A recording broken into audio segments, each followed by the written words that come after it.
여러분 인재 경영이란 말을 들어보셨어요? 인재 경영. 과거에는 기업을 운영할 때 제일 중요시 여기는 게 자본, 돈, 아니면 핵심 기술, 아니면 설비 이런 것들 중요시 여겼는데 요즘은 정말 기업을 경영하는 데서 가장 중요한 요소가 뭐냐면 인재라는 거죠. 인재. 그러니까 정말 좋은 사람들을 많이 보유하고 키우고 세울 수 있는 것. 그것이 기업 경영에 있어서 가장 중요한 요소다라는 이야기를 많이 합니다. 그래서 미국의 제네럴 일렉트릭 같은 회사의 회장은 이렇게 이야기해요. 내 시간의 3분의 1을 인재 경영에 쏟는다. 그만큼 사람이 중요하고 사람을 세우는 일에 최선을 다하는 거죠. 아마 인재 경영에 가장 뛰어난 사람이 있다면 아마 그것은 예수님이 아닐까 싶어요. 예수님도 이 땅에서 보내신 생애를 쭉 들여다보면 늘 사람을 세우는데 초점을 맞춰져 있는 것을 보게 됩니다. 예수님의 시간과 에너지의 많은 부분을 열두 제자를 세우는 일에 쏟으셨죠. 그리고 그 열두 제자를 세워서 그들을 통해서 세상을 변화시키길 원하셨어요. 그만큼 사람을 성경 역시 소중히 여기고 사람을 세우는 일, 그것을 중요한 사명으로 여기고 생각하고 있는 모습들을 보게 됩니다. 우리가 느헤미야서도 마찬가지예요. 느헤미야가 예루살렘에 돌아옵니다. 그런 다음 제일 먼저 한 일은 뭐냐면 성벽을 재건하는 일이에요. 그런데 성벽을 재건했다고 끝나는 게 아니에요. 더 중요한 과제가 남았어요. 그것은 뭐냐면 사람을 세우는 거죠. 만약 사람이 없다면 이렇게 세워진 성벽도 관리하지 못하고 언제든지 무너질 수 있기 때문이에요. 그래서 느헤미야가 정말 사람을 어떻게 세웠는지에 대해서 쭉 성경은 길게 묘사하고 있습니다. 저는 오늘 여러분과 함께 느헤미야가 어떻게 사람을 세웠는지 좀 살펴보길 원합니다. 그래서 정말 하나님 원하시는 사람은 어떤 사람이고 우리도 어떻게 하면 그런 사람이 될 수 있을지에 대해서 함께 좀 고민하고 생각하고 그런 사람이 되길 결단하는 시간이 되었으면 좋겠습니다. 먼저 우리 1절 말씀을 같이 한번 읽어볼까요? 같이 읽도록 하겠습니다. 백성의 지도자들은 예루살렘에 거주하였고 그 남은 백성은 제비 뽑아 10분의 1은 거룩한 성 예루살렘에서 거주하게 하고 그 10분의 9는 다른 성읍에 거주하게 하였으며. 예, 예루살렘에 거주하였고 예루살렘에 거주할 사람들을 선발해서 그들로 하여금 예루살렘에 살도록 하는 모습들을 보게 돼요. 그러면 왜 이렇게 예루살렘에 거주하는 것에 대해서 이렇게 자세히 적어놨을까요? 사실 그 당시 예루살렘에 거주하는 것은 쉬운 일은 아니었어요. 왜냐하면 그 당시 예루살렘은 거의 폐허가 되었기 때문이에요. 사람들이 살 수 있는 가옥도 별로 없고 모든 사회의 제반 시설이 무너져 있었어요. 뿐만 아니라 예루살렘은 끊임없이 이후에도 외부의 침입을 받을 수 있는 굉장히 위험한 땅이었습니다. 따라서 예루살렘에 산다는 것은 결코 쉬운 일이 아니었던 거예요. 오늘날 우리가 우크라이나 전쟁을 보고 있죠. 러시아가 우크라이나를 침공을 했는데 정말 어떤 형식으로 됐든 전쟁은 유익하지 않습니다. 특히나 정말 힘이 센 나라가 힘이 약한 나라를 무력으로 침공하고 자신이 원하는 것을 차지하려고 하는 것은 결코 있어서는 안 될 일이에요. 우크라이나에 일어났던 일들이 언제든지 다른 나라에서 일어날 수 있는 거예요. 그래서 우리나라의 일처럼 우리도 관심을 가지고 기도할 수 있어야 돼요. 특별히 우크라이나가 이렇게 전쟁이 일어나기 직전부터 한국에 있는 우크라이나에 거주하고 있는 많은 선교사들과 교민들로 하여금 피난하도록 국가에서 명령을 내렸어요. 그래서 많은 선교사님들이나 교민들이 빠져나왔습니다. 그럼에도 불구하고 여전히 그곳에 남아 있어 계신 분들이 계세요. 우크라이나 분들과 결혼을 했다던가 아니면 특별한 이유로 그곳에 남아 있는 분들이 있어요. 그 우리가 계속해서 우크라이나와 그곳에 있는 사람들을 위해서 기도해야 됩니다. 근데 우크라이나와 관련해서 제가 기사를 쭉 보는데 참 이렇게 감동 깊게 본 게 있었어요. 그건 뭐냐면 우크라이나가 이제 전쟁이 났잖아요. 그러니까 많은 사람들이 빠져나갑니다. 그런데 우크라이나가 전쟁이 났는데 그 땅을 지키기 위해서 다시 고국으로 돌아가는 사람들이 있었어요. 특별히 어떤 사람 보니까 나이가 59세예요. 그런데 고국으로 빨리 돌아가야 된다고 돌아가더라고요. 왜 이렇게 서두르냐고 물어보니까 군대에 들어갈 수 있는 징집할 수 있는 나라가 만 60세까지는 60세가 넘으면 안 돼요.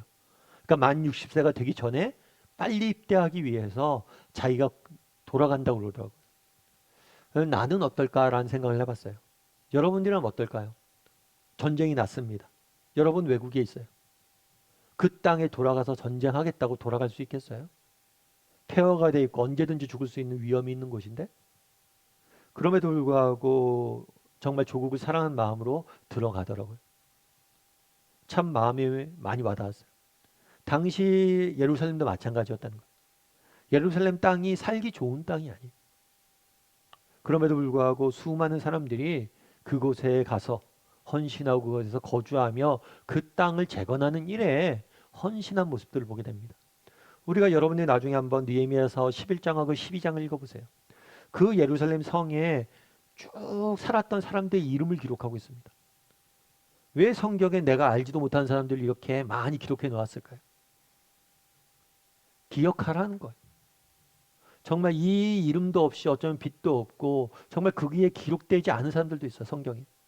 그 이름도 없고 빛도 없이 수고했던 수많은 사람들의 헌신이 있었기 때문에 오늘날 예루살렘이 존재할 수 있었다는 거예요. 우리나라도 마찬가지죠. 여러분 우리나라도 과거에 얼마나 많은 외부의 침입이 있었습니까? 역사적 어려움들이 있었어요. 근데 그 모든 것들을 어떻게 이겨낼 수 있었어요? 정말 이름도 없이 빛도 없이 수고하고 헌신했던 수많은 사람들의 헌신이 있었기 때문에 이루어진 일이었다는 것. 최근에 3.1절이 있었죠. 3.1절을 왜 우리가 기념합니까? 정말 그때 일제시대 때 조국의 독립을 위해서 정말 해방을 외치고 조국의 독립을 위해서 수고했던 수많은 사람들의 피를, 그들의 땀을, 그들이 흘린 눈물을 기억하자는 거죠.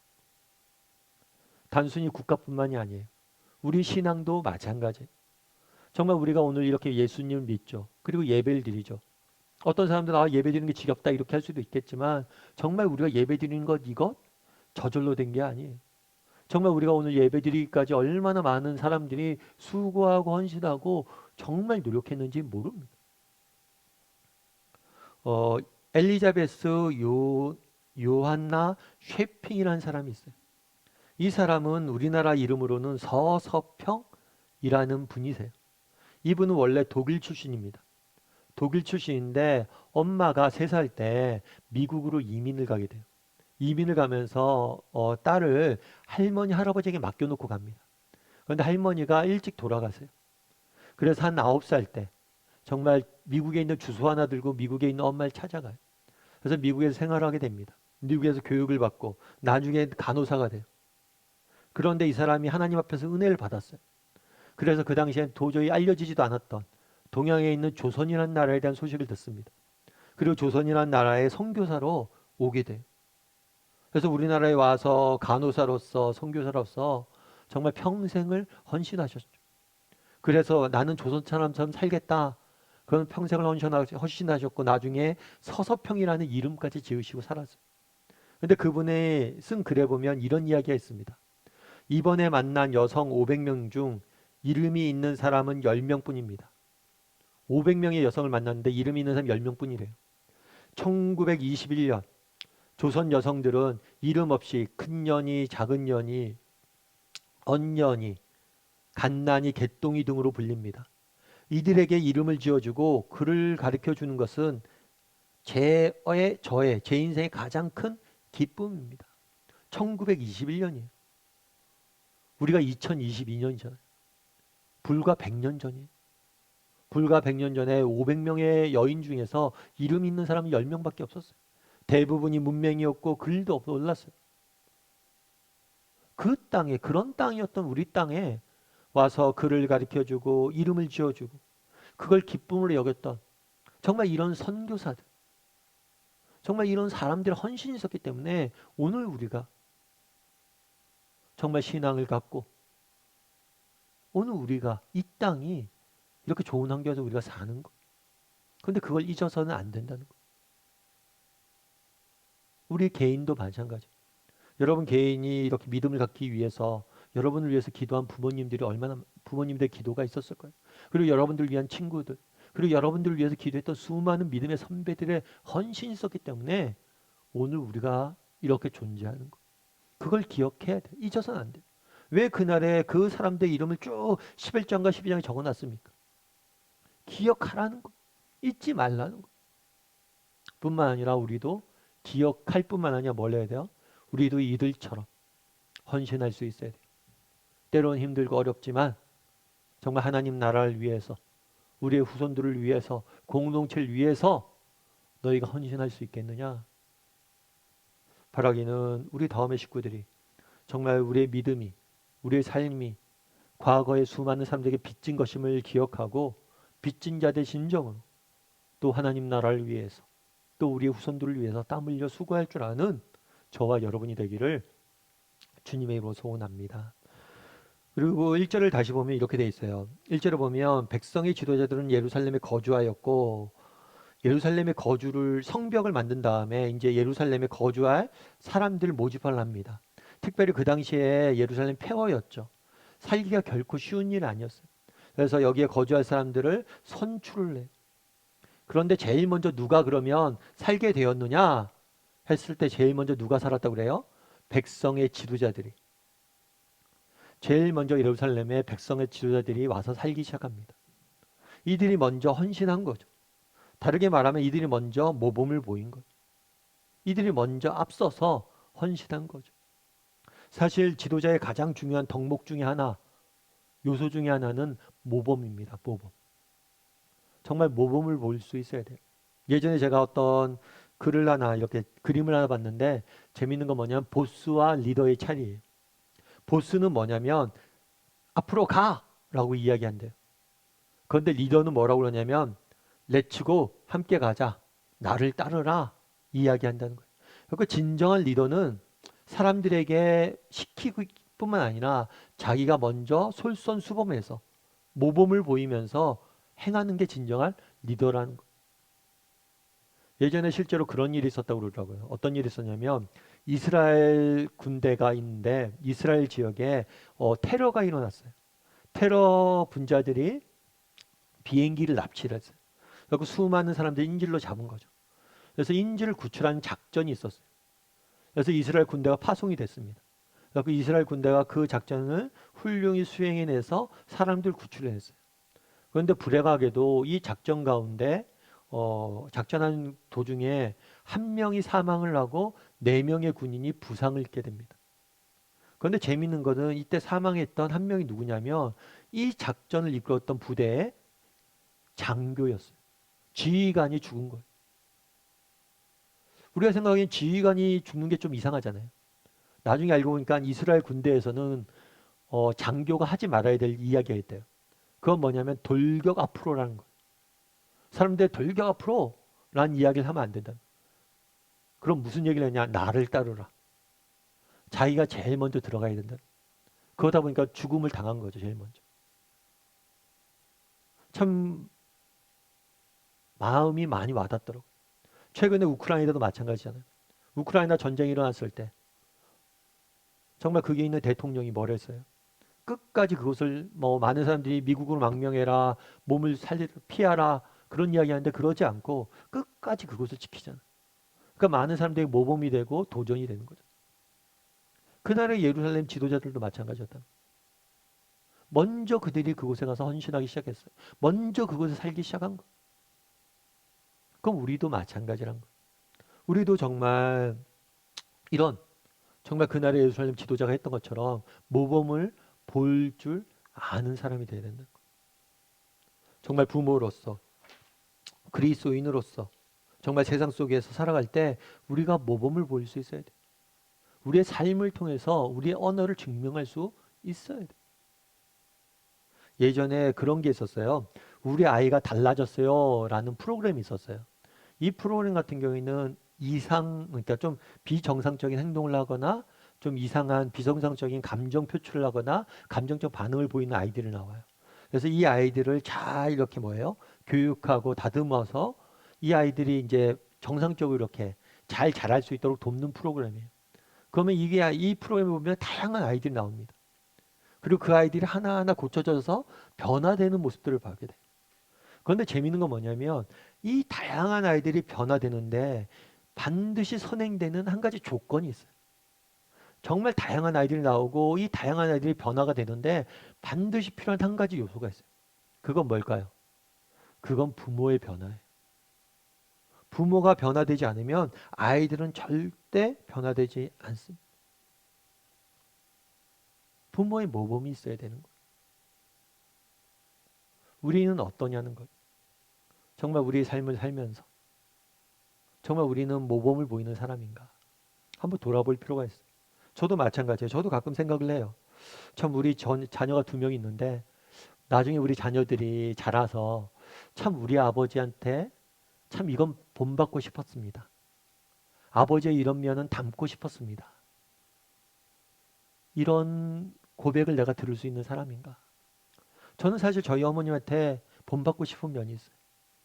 사실 저희 어머님은 교육도 제대로 못 받으셨고 뭐 특별한 직업도 가진 것도 아니셨고 그냥 어쩌면 되게 평범하세요.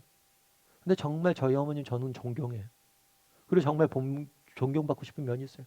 특별히 저희 어머님은 늘 새벽에 저희를 위해서 기도하시거든요. 그래서 제가 새벽에 일어나서 정말 화장실에 가거나 그랬을 때 보면 저 부엌 한쪽 구석에서 어머니의 기도 소리를 듣고 전 자랐어요. 정말 그 기도하는 모습은 여전히 제 가슴속에 남아있고 존경스러운 면들이 있어요. 그런데 나는 어떨까? 우리 자녀들에게. 우리 아빠한테 존경할 만한, 닮고 싶다 이런 것들이 있는가? 또 목사로서 우리 성도들에게 그런 모습들이 있는가? 또 세상 속에 살아가면서 내 친구들에게, 믿지 않는 사람에게, 야, 승원이 저 친구는 참 저런 면 내가 진짜 닮고 싶어. 이런 면이 있는가? 우리 한번 돌아봤으면 좋겠어요. 그날의 예루살렘의 지도자들은 정말 먼저 걸어갔잖아요. 그리고 그것들을 담고 싶어 했잖아요. 우리에게도 우리가 완벽한 사람들은 아니에요. 그럼에도 불구하고 우리가 누군가에게 저 사람에서 내가 닮고 싶은 면이 있다. 이런 이야기를 듣는 사람이 되었으면 좋겠어요.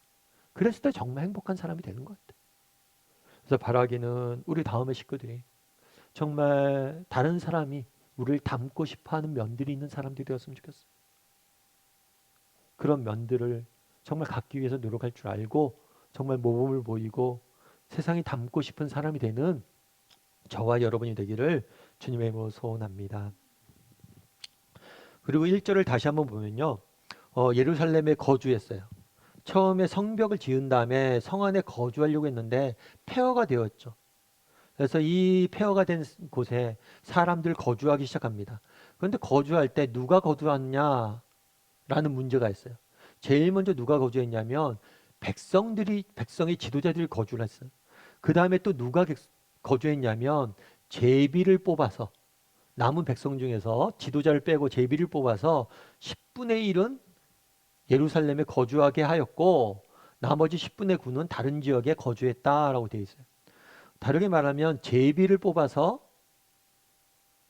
뽑기를 해서 예루살렘에 거주할 사람을 뽑은 거죠. 그래서 인구의 10분의 1을 제비를 뽑아서 결정을 하게 됩니다. 그렇다면 왜 제비를 뽑았을까요? 이 이유는 뭘까요? 이 부분에 대해서 긍정적으로 또는 부정적으로 보는 사람들이 있습니다.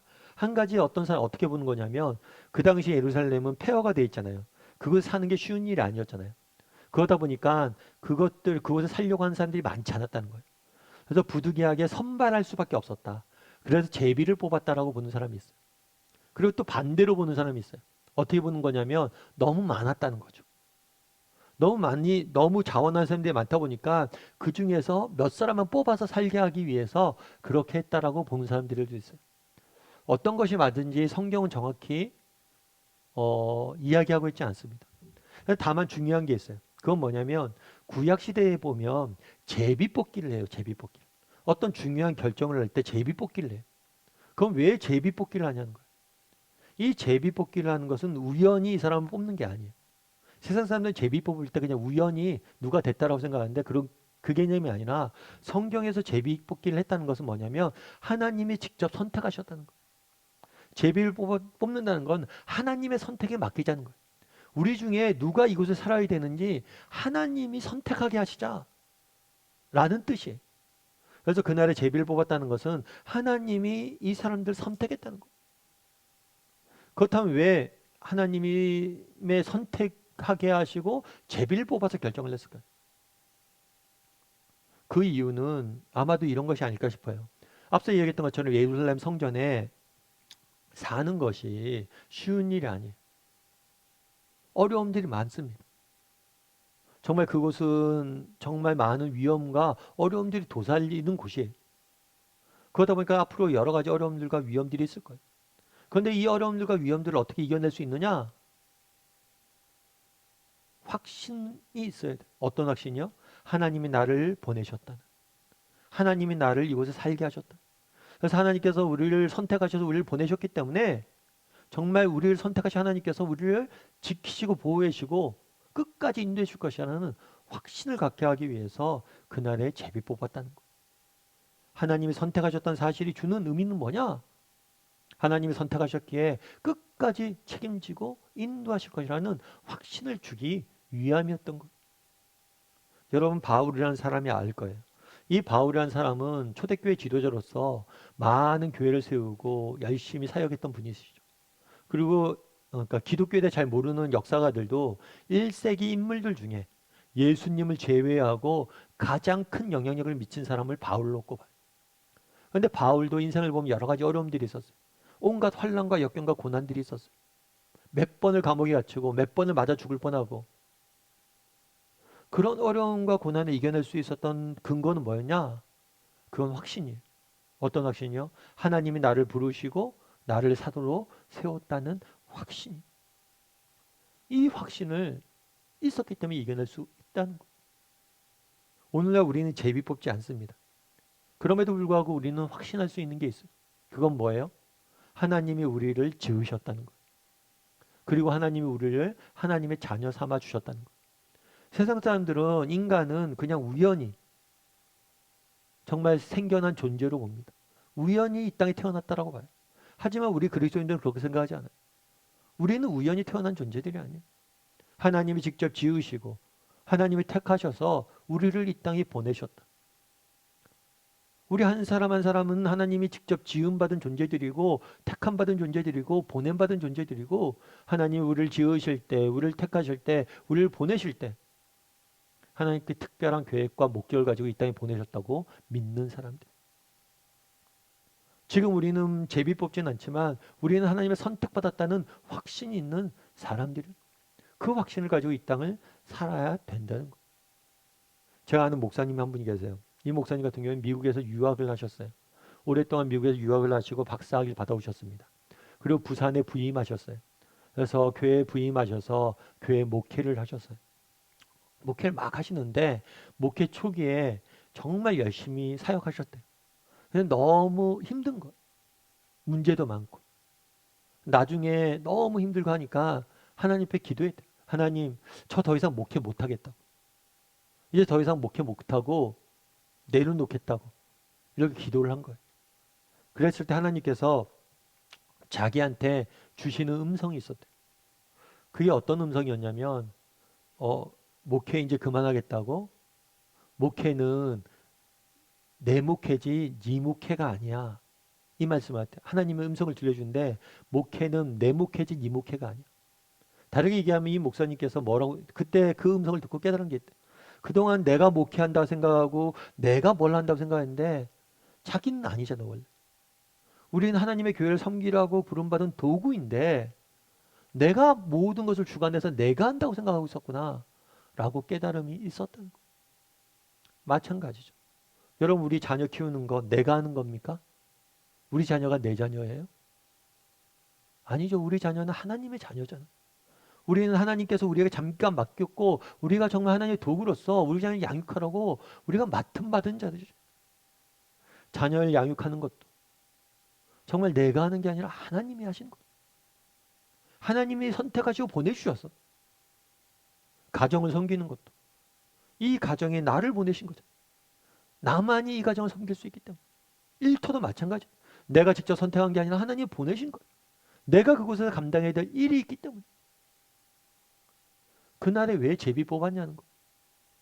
하나님이 선택해서 보냈다는 거. 우리의 삶이 그런 거예요. 우리의 삶이 정말 하나님이 선택하셔서 우리를 지으시고 우리를 보내신 거예요. 하나님의 계획과 목적을 가지고.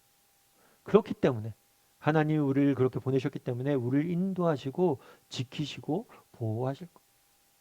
이 부분을 너희가 확신하라는 거예요.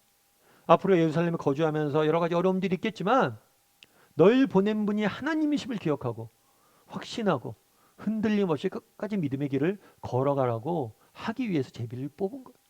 그건 우리도 마찬가지란 거죠. 여러분, 신라권이라는 책을 아세요? 이 신라권은 대서사시예요. 사실은 시집이죠, 시집. 그래서 인간의 타락과 구원에 대해서 노래한 시집이에요, 시집. 그런데 이 시를 쓴 사람은 존 밀턴이라는 분이 있어요. 그런데 이 신라권은 기독교 문학에 있어서 굉장히 중요한 영향을 미친 문학이라고 알려져 있는데 이 시를 쓴 사람 존 밀턴인데 이 존 밀턴 같은 경우에는 섹스피어와 더불어 영미 문학의 가장 위대한 재능으로 알려진 분이에요. 근데 존 밀턴이라는 분이 이런 말을 썼어요. 어떤 말을 썼냐면 모든 것이 최선이다. 이루 헤아릴 길이 없는 지혜로운 배려가 우리에게 가져다 주는 것에 대해 때로 우리는 의심하지만 마지막에 그것이 최선의 것임이 판명된다. 모든 것이 최선이란 거예요. 우리 삶에 이루어지는 모든 일이 가장 좋은 것이라는 거예요. 왜냐하면 이루 헤아릴 수 없는, 우리가 다 이해할 수 없는 정말 놀라운 하나님의 지혜가 우리를 배려하고 있기 때문에, 우리를 인도하기 때문에 그렇다는 거예요. 물론 때로는 우리는 의심하고 때로는 우리는 절망에 빠질 때도 있지만 결국엔 뭐예요? 마지막에는 그것이 최선인 것임이 판명되어진다.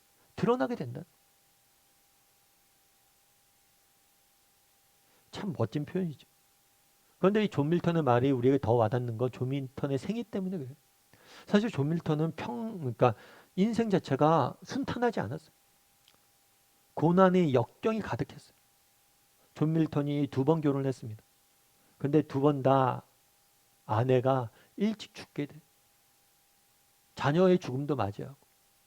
가정에선 끊임없이 아픔과 상처가 넘쳐났죠. 하나님을 열심히 잘 믿었음에도 불구하고.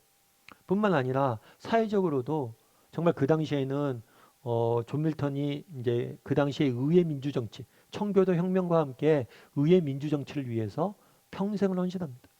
그런데 말년에 왕정이 복귀가 돼요. 그래서 존 밀턴은 완전히 쫓겨나서 정치적으로 실패한 인물로 알려져 있었습니다.